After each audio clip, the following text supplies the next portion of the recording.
Ang Mount Mapatad o mas kilala bilang Mount Kinapuin ay matatagpuan sa Barangay Kalawis sa bayan ng Antipolo sa lalawigan ng Rizal. Ito ay sikat na destinasyon sa mga mountaineer, enduro riders, mountain bikers at trail runners dahil sa taglay nitong ganda pati na rin sa mapanakit nitong ruta. Pero alam niyo ba na nito lamang August 2024, isang bagong campsite ang binuksan dito? O ito na nga. Gilid din talaga siya ng trail. Naglagay sila ng mga sunflower. Mula dito sa taas, ang ganda ng ano nila. May waterfall sila dun. Dito naman, meron din sila dito ang view deck. Ang ganda oh. So lalabas sa para na ano siya, infinity pool. Sa tents ako para mga 10 to 15 meters yung taas itong talon na to.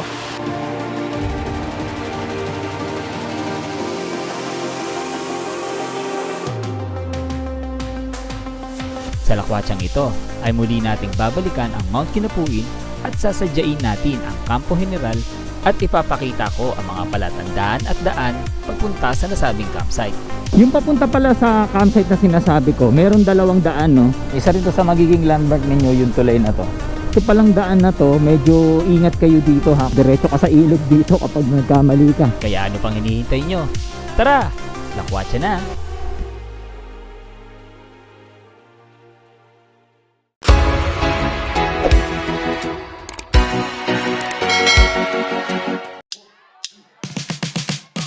Yun o. Kasalukuyan natin ngayong binabaybay itong Marilaki Highway. Tulad nga ng nabanggit ko kanina sa umpisa ng video natin, itong campsite na to ay bago no. Bigla siyang nag-appear sa newsfeed ng Facebook ko. Tapos tinignan ko yung Facebook page nila, nakita ko nga na bago siya. Tapos ngayon approach na tayo ng signage ng Upper Marikina Protected Landscape. Tapos yun yung magiging landmark natin kung saan tayo mag-uumpisa.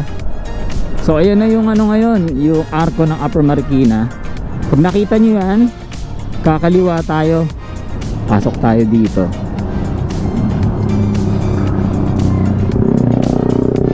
Yung papunta pala sa campsite na sinasabi ko, meron dalawang daan no. Itong isang daan na tinaanan natin, yung sa may arko ng Upper Marikina, isa to sa masasabi ko na medyo malapit sa tingin ko. Tapos mamaya ituturo ko din kung ano pa yung isang daan naman na papunta rin doon sa campsite. Ang pangalan pala ng campsite na pupuntahan natin ngayon ay Campo General. Yung mismong campsite ay nasa taas ng Mount Kinapuin. Yung Mount Kinapuin naman, marami na tayo naging adventure dyan sa bundok na yan. Kaya yung mga videos natin patungkol sa bundok na yan ilalagay ko sa description, o minsan naman ilalagay ko dyan sa taas para makita ninyo. Sa pagkakaalam ko, ang daan paakyat ng Mount Kinapuin, sinisemento na siya. Nung last time na nag-trail ako dyan, no? Yung huling video ko dyan, yung Tsunami Trail, no? Yung bagong trail. So bali mula dun sa arko ng Upper Marikina, dire-diretso lang to, babaybayin nyo lang to. Wala na kayong ibang lilikuan dito. Tapos ang hahanapin naman natin ngayong landmark ay yung sementeryo, yung Heaven's Gate Cemetery. So ito na yung sinasabi ko sa inyo, sementeryo. Ayan yung nasa kaliwa natin, yung malawak na ano na yan, na grassland. Tapos may mga puno. Yan, pag nakita nyo yan, may ano dyan, daan na pakaliwa. Tapos isang padiretso. Doon tayo sa padiretso. Ito yung papunta ng Sitio Binayoyo. Yan, kasi kapag kumaliwa kayo dyan, papunta yan ng ano, San Mateo Rizal. Dito tayo, dire-diretso. Ito palang daan na to, medyo ingat kayo dito ha, kasi mahabang lusong to. Tapos medyo madulas din to kapag ano, maulan. Nakikita nyo, sana nadya-justify sa camera yung tarik ng lusong dito. Mahaba to. Ang ganda ng bundok sa harap oh. Mga ulap-ulap pa. Time check natin 7:03 ng umaga. At medyo malamig ang klima ngayon dito sa Antipolo. Sa parteng to medyo ano, mahamog. Yan kung mapapansin niyo. Ngayon naman ang hahanapin natin, isa na namang landmark, yung Binayoyo Elementary School. Dito yan sa bandang kaliwa. Ito siya, yung kaliwa, yung kulay blue na gate yan. Pag nakita nyo yan, may daan dito sa kanan, lalagpasan nyo. Ito, lagpasan nyo yan kasi paahon yan. Ito tayo sa pangalawang daan. Yan, kanan tayo dito. Okay, yan. Ito medyo palusong din to ha, ingat din dito, matarik to. Ayan o, diretso ka sa ilog dito kapag nagkamali ka. Tapos paminsan-minsan itong daan na to ay nasisira gawa ng mga dumadaang dump truck. Buti ngayon ayos na siya. Kaya yung daan na sinasabi ko sa inyo mamaya, yung alternate na daan papunta at palabas ng campsite, ituturo ko sa inyo para pag halbawang sira yan, pwede kayong umikot. Ayan, buti sementado na dito kasi dati rough road pa to. Tapos pag umulan talagang maputik, kaya may hirapan din kayo dumaan dito. Tapos dito kaliwa tayo. Yan, may araw naman na pula. Pagdating dito sa taas may pakanan. Yung pakanan na yan palabas yun ng ano ulit, ng Marilaki tsaka ng Veterans yan. Pero dito tayo ngayon sa kaliwa. Yan, medyo rolling hills din to, no? Ahon lusong din to, kaya ingat kayo. Tapos may ilang parte din dito ng daan na medyo lubak, kaya dahan-dahan lang sa pagpapatakbo dito. Huling punta ko dito medyo ayos pa yan, pero ayun, tinadaluyan na siya ng tubig gawa nung pag-ulan siguro yan. Dati wala itong mga to.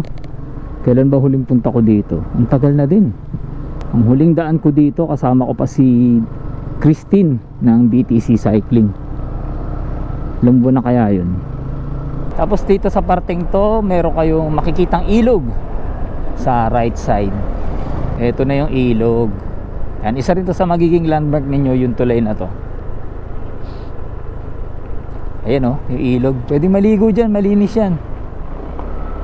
Ayan may mga naglalabang nakaligo na rin kami dyan ilang beses na kapag nagbabike kami papunta dito. Matapos yung ilog tsaka yung tulay, hanapin naman natin ngayon yung barangay hall ng Barangay Kalawis. Katabi ng barangay hall yung covered court. Ayan yung barangay hall. Ito, kasi ito yung covered court. Tapos sa tapat ng covered court may daan dyan, pakanan, kakanan tayo doon. Ito siya. Iyan, kanan tayo dito. Dito pala ingat din kayo ha, kasi may community dito. Tapos may mga bata din na paminsan-minsan nagtatakbuhan dito, kaya mag-iingat kayo. Yan, diretso lang tayo dito.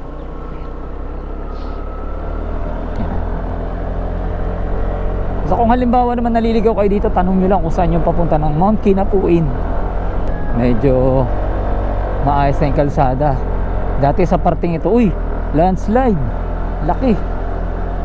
Dati sa parting to rough road talaga to, as in putik kung putik talaga.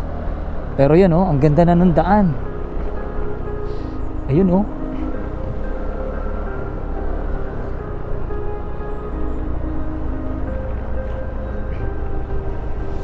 ayun, pagdating dito rough road na.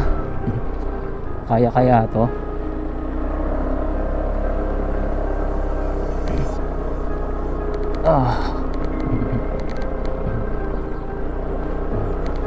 Sana kayanin.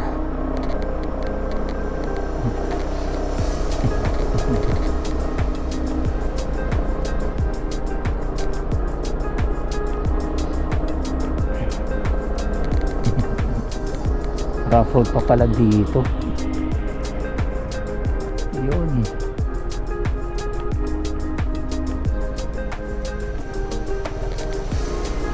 Maning po. Uy, grabe yung naging sira ng tsunami trail Grabe. Yan yung dati ko dinaanan, yung kanan na yan, tsunami trail. Pero ngayon, yun na, sira na.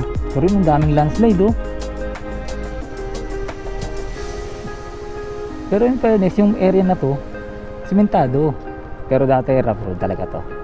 Ayan nakalitaw yung mga Morning. Yun buti na clear out na nila yung mga lupa. Grabe pala yung dinanas itong Kinapuin.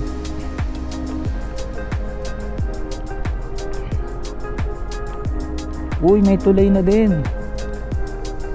Aba, okay huling punta ko wala pa to. Ayos, may ganito na pala sila.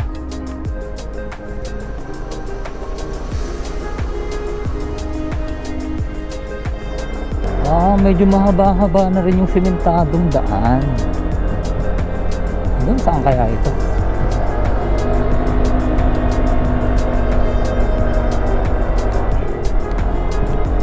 Ito kasing Mount Kinapuin, sa mga ngayon lang nakapunta sa channel ko, marami na rin kasing lokal na nasa taas ng bundok. Kaya ito ay sinisemento na para maging mas mapadali yung pagbiyahe ng mga lokal paakyat tsaka pababa.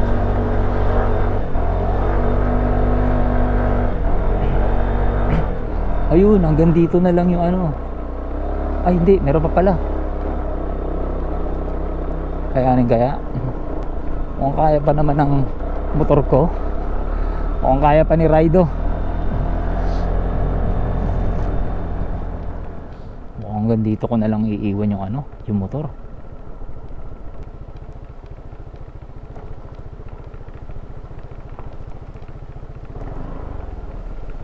Ayun, hindi na nga kakayanin. Sira na yung daan eh, oh. So hanggang dito na lang talaga tayo. Okay, so start na tayo maglakad ngayon. Paakyat dun sa Campo General. Dahil nga, tignan nyo naman yung ano, yung trail. Lusak na siya, no? Pwede na natin mga gagawang iahon yung motor natin. Ang bigat din kasi nun eh.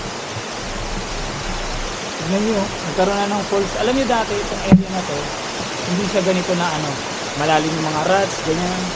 Talagang ano lang to, simpleng trail lang siya na pwedeng daanan ng motor. Pero ngayon dahil nga sa mga nagdaang bagyo, ito na nangyari. Ayan na siya.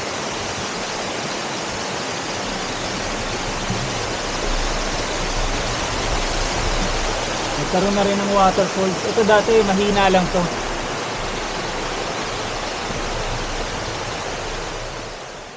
Grabe yung landslide, oh. Laki ng ano, portion ng bundok yung nawala. Tumabon dito sa trail.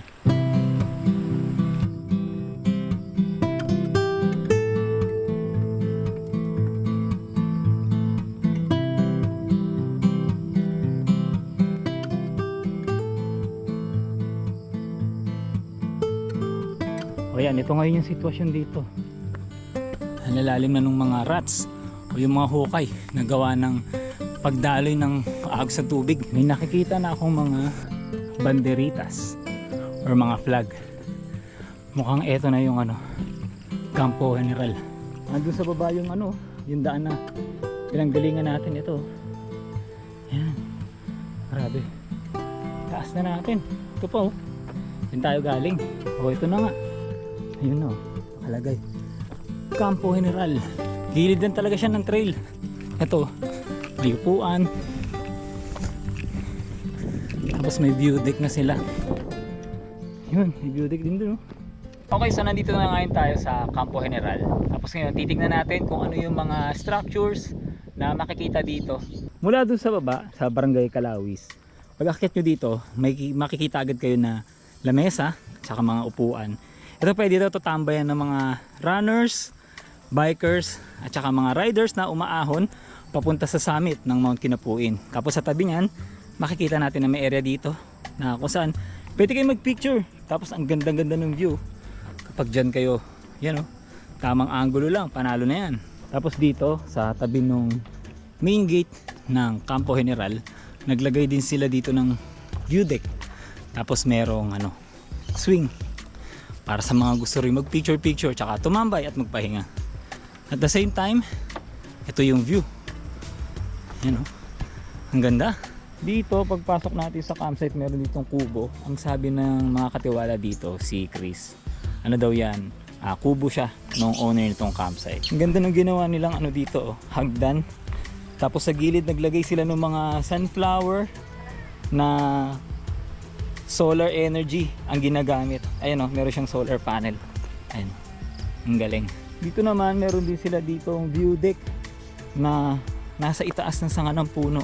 Check natin. Oh yeah, in fairness, okay siyang tapakan. Yun, oh, ganda ng view. Ayos. mula dito sa gilid ng view deck, bababa pa tayo.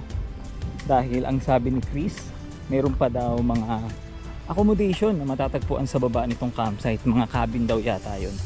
Tapos kung tama ako, meron sila ditong paliguan. Tara, tignan natin. In fairness yung ginamit nila ditong hagdan ay mga sanga ng puno at saka kawayan. Kaya kung uulan, hindi naman siya huhulas, no? Hindi tulad ng lupa. Tapos may hawakan na rin sa gilid. Kaya meron na kayong guide kung bababa kayo dito. Ayun yung ano, yung mulave ng cabin nila. Ayun, ang ganda oh. Tignan natin yung loob.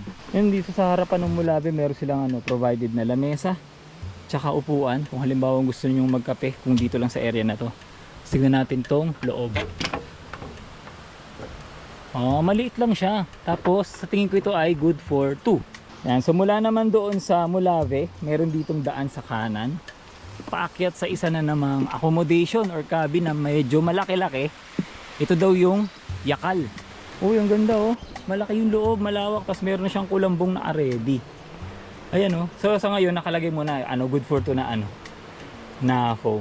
Pero meron siyang kulambo, at least hindi kayo malalamukan. Ganda. Tapos dito meron siyang balkonahe. Ayan oh. Ang ganda din. Oh, may lamesa na rin. Pwedeng ready na. Sa upuan, pwede na lang kayong mag-request sa bantay dito. Yan. Ang ganda oh. Oh, pwede kayo dito kumambay. Yan oh. Tapos ganun din, maririnig nyo rin yung agos ng tubig. Ang sarap sa tenga. Tapos mula dito sa sa yakal, merong daan. Ito siya. Pero hindi pa siya masyadong gawa. Dahil nga itong campsite ay under development pa lang. Ayun siya oh. Yung acacia daw. Tingnan natin. Dito na tayo dadaan. Mula dito sa taas, ang ganda ng nila. May waterfall sila dun oh. Ligoan, ang ganda. Tapos may naka-ready na siya ng lamesa tsaka upuan. Tara, babain natin. So ito naman yung acacia na good for 3 ang sabi nila. Check din natin yung loob. Ganun din. Meron din siyang foam na sa ngayon ay good for 2. Tapos meron rin siyang kulambo para hindi kayo lalamukin sa loob. Ayan. Ayos oh. Ganda. Dito naman sa pinakang ibabang parte ng campsite. Ayan, nandito na yung yung paliguan nila, yung falls. Pero makikita rin dito yung talisay na sinasabi nila na good for 2. Tignan din natin loob. Uy, maganda din. Ayun, mas maganda to. Ang ganda nyo. Lagyan na nila ng kurtina, tapos may kulambo. Nakaready na rin ng mga beddings. Saka toiletries oh. Galing. Tapos yung labas nitong talisay, ito siya. Ayan oh. Malawak din yung balkonahe nila. Pwede rin na tumambay. Tapos habang nakatambay kayo, ayun oh. Nakikita nyo yung paliguan nila. May doon oh. Mga maliliit na spot na pwede nyo tambayan. Pwede rin dito kung gugustuhin niyo pababa. Tapos nag-ready na rin sila dito ng lamesa tsaka upuan kung halimbawa gusto ninyong kumain habang naliligo kayo dito sa gilid. Ayan oh. Ito, maganda rin spot to. Pwede kayo umupo dito para siyang baitang-baitang na na hulma ng bato. Ang ganda oh. Ganda. Ito, pwede rin kayo tumambay dito sa area na to. Pero sa baba, gumawa sila dito ng swimming pool, parang gano'n, or deep pool. Ayan oh. Ayan. So galing sa taas, yung natural na daloy ng tubig, ayan siya oh. Pababa dito. So hinarangan na lang nila. Ayan oh. Ganda. Tapos dito ang taas oh. Gusto mo pang bumaba dyan, bahala ka na. Ayan. Pero hanggang dito lang yung nila, paliguan. So lalabas sa para sa siya, infinity pool. Ito. Diretso lang yung yung agos ng tubig. Ang galing. Ang galing ng idea. So sa ngayon naman kasama natin si Chris dahil ituturo niya sa atin na meron daw waterfalls na matatagpuan dito sa campsite nila. Siguro mga 3 to 5 minutes na lakad lang daw yun. Kasama rin pala natin sa likuran si Nanay Beth. Dalawa yung tour guide ko. Uy, ang ganda ng falls nila oh. Panali yung falls. Ang ganda. Ay mga pre oh, ang ganda oh. Yung waterfalls nila oh. Akalain nyo, may ganito pa pala sila dito. Ito yung waterfalls nila dito. Sa ngayon ano siya, hanggang ayan oh, bago siya magtuhod. Ang ganda, lakas din ng agos. Panalo. Siguro kung tatanggalin lang yung mga lupa, magiging mas malalim to. Pero sa tingin ko okay na to. Para kahit pa paano, tamang upo lang, tamang chill habang nagkukwentuhan. O kaya umiinom kayo dito ng kape. O kaya magtatagayan, parang gano'n. Ganda oh, ang taas. Sa tench ako para mga 10 to 15 meters yung taas itong talon na to. Parang ganun siya. Ang galing, may ganito pa pala.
Para pala sa rates ng campsite na to, i-check nyo na lang yung link sa description ng video natin para doon nyo i-direct ang itanong at accurate nilang maibigay sa inyo yung rates ng bawat accommodation dito sa loob ng campsite.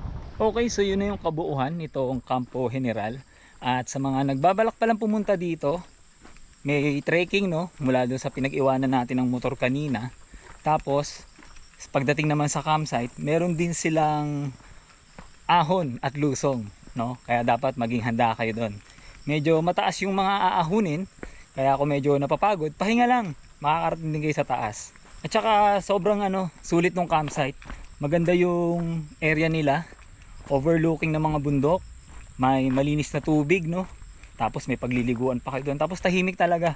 Ang maririnig nyo lang yung agos ng tubig doon sa falls. Okay, ngayon naman, ituturo ko naman sa inyo yung alternatibong ruta papunta dito sa sa Mount Kinapuin. Kung halimbawa galing kayo sa mga area ng Infanta, Laguna, ganyan. Ito yung daan. Kanina, nung galing tayo doon sa Sitio Binayoyo Elementary School, dyan tayo tumagos oh. Yung daan na yan sa harapan. Ngayon naman, ang gagawin natin, dito tayo sa kaliwa. Tapos titignan natin yung mga landmark. Yan. Ito palabas to ng Marilaki Highway din. Tapos doon sa Veterans, dadaan tayo ng Boso-Boso. Pagdating naman dito sa kanto, maghahati ang daan, isang pakaliwa, isang pakanan. Dito tayo sa kanan kasi yung pakaliwa papunta yan ng San Isidro. Paahon na ulit ng yan, bundok. Meron din palang basketball court dito ha. Ito sa harapan natin pagkaliwa, basketball court to Ayan oh. Sitio Pulang Panyo covered court.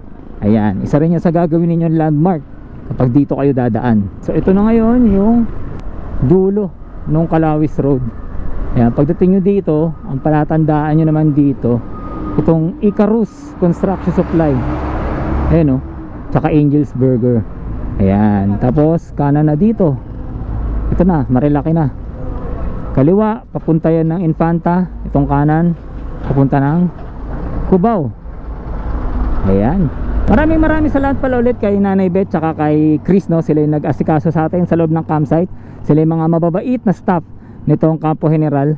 Tapos maraming salamat din kay Ma'am Gia, kasi siya yung campsite owner na binigyan tayo ng permisong makapasok sa loob ng campsite, makagawa ng video, at the same time ma-share sa inyo yung bagong campsite sa Kinapuin. Syempre, last but not the least, shout out kay Buddy Charles sa pagbibigay sa atin ng visa para mapuntahan natin at ma-share sa inyo yung Campo General na matatagpuan sa Mount Kinapuin, doon sa Barangay Calawi sa Antipolo City. Kaya hanggang dito na lang, at wag kakalimutan na ang buhay ay masaya kapag may halong lakwatsa. Salamat!